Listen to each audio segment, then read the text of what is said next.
Oi, gente! Hoje eu vim falar sobre o livro Olhai os Lírios do Campo, que foi uma leitura super aleatória para esse ano, porque foi de um projeto que a gente tinha de leitura coletiva.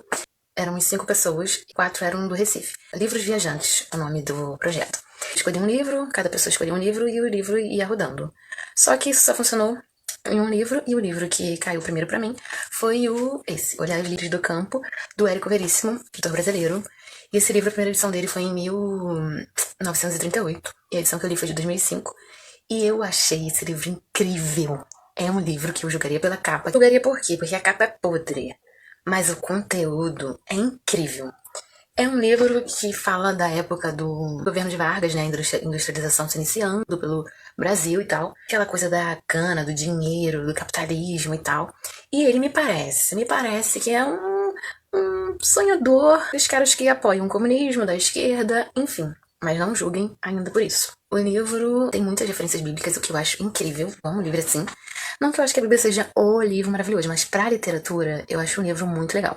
E livros que fazem referência a ela, eu acho incrível. Eu gosto de livros que fazem referência a outros livros e outras histórias. Inclusive, Olhai, os Lírios do Campo, é uma referência a uma passagem do Sermão da Montanha, e que seria um spoilerzinho, mas eu não darei.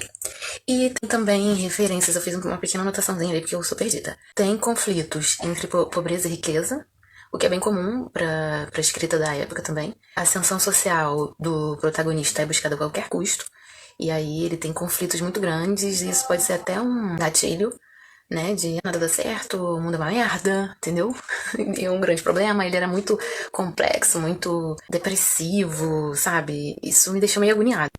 E foi porque essa era uma característica do início do século XX, o eu lírico ser depressivo, ser sem identidade, por causa do contexto, né, de tudo novo, tudo... Era como se ele vivesse meio que sem chão, ali por causa daquele contexto sócio-histórico que rolava na época, no país, no mundo inteiro, né, na verdade, e não foi diferente aqui no Brasil. E também referências ao nazismo e ao fascismo, que eu amo. Não que eu ame o que aconteceu, mas eu gosto de histórias que falem sobre isso, sobre a Segunda Guerra, sobre esse totalitarismo e que o comunismo tá ali, né, caminhando junto. E aí começa a saga da história. E qual é a saga? Olivia, a mocinha, né, vamos dizer assim, da história. Não é uma história de romance, aquela coisa chata, clichê que existia no século XX, ainda que fosse uma coisa bem mais realista, mas tem um romancezinho, uma tragédiazinha, né, comum. E aí, Olivia, ele começa falando, isso não é spoiler porque é o começo do livro, né? Ele começa falando que a mulher morreu. Que a mulher morreu não, que a mulher tá prestes a morrer, uma coisa assim. Eu sei que é uma grande agonia, por quê? Porque é um capítulo ele contando o presente e outro capítulo ele cantando o passado. E eu também amo isso nas histórias, eu acho isso muito legal. Porque dá aquela coisa de querer continuar e curiosidade e tal, ele vai desenrolando. A primeira parte é essa saga entre ele recebendo a notícia de que a mulher está doente e ele indo até o encontro dela e fazendo referências ao passado dele. Ele fala sobre a família e tal. E na segunda parte já é a vida dele como se fosse uma vida depois daquela situação ali toda. E aí, ele já é formado, é um médico recém-formado, e começa aquela história de querer fazer para o bem da humanidade e tal. E ele tem um mentor que é incrível também, eu adorei esse personagem. E também um pessoal lá que quer fazer um super.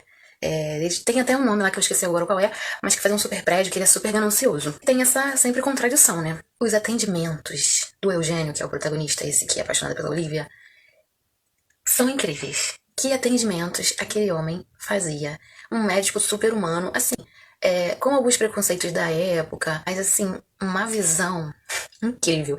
E a Olivia foi a maior influenciadora dele, e esse mentor também, que eu não lembro o nome agora, porque foi em fevereiro que eu li esse livro, tô demorando a beça pra fazer essa resenha. Ele também contribuía muita coisa pra essa atuação profissional dedicada e humana do Eugênio, né? E foram experiências incríveis, eu amei, muito Grey's Anatomy, assim, sabe? Tipo, falando dia a dia de atendimento e tal. E a Olivia, ela foi um mártir desse livro. Ela ensinou mecanismos de como uma sociedade comunista existia. Eu vou ler pra vocês aqui o trecho. Se eu não me engano, essas propostas, que eu acredito que foram da Olivia, o Eugênio leu pra esse mentor dele, falando pra ele que seria factível sim, e ela encaminhou essas metas aí a serem seguidas. E começa dessa seguinte maneira: congregar os homens de boa vontade partidários do pacifismo e determinar a cada um a tarefa, tendo em vista que todos, desde o artesão mais humilde até o intelectual mais reputado, podem prestar serviços à causa dentro do raio da sua atividade. Devem-se usar as armas do amor e da persuasão, fugir sempre a toda e qualquer violência, mas saber opor à violência uma coragem serena, mobilizar todas as forças morais e utilizá-las à guerra e aos outros males sociais, fazer que bons homens de espíritos são desinteressados e lúcidos subam aos postos do governo e fiquem senhores da situação, educar as crianças procurando dar desde o jardim de infância uma consciência social. Procurar influir em todos os meios da publicidade moderna, literatura, cinema, teatro, imprensa, rádio, fazendo boicote de tudo quanto é mal e vicioso. Não esquecer que o exemplo individual é uma poderosa arma de propaganda, estar disposto ao sacrifício e nunca fugir à luta, dar assistência eficiente à infância, encher o país de escolas, hospitais e dispensários.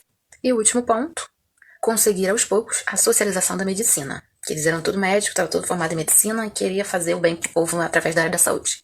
E aí o Dr. Candia, lembrei o nome do mentor, lembrei, não, vi ali no livro, riu da cara dele e falou: "Ah, você tá muito jovem pra estar acreditando que um negócio desse vai dar certo."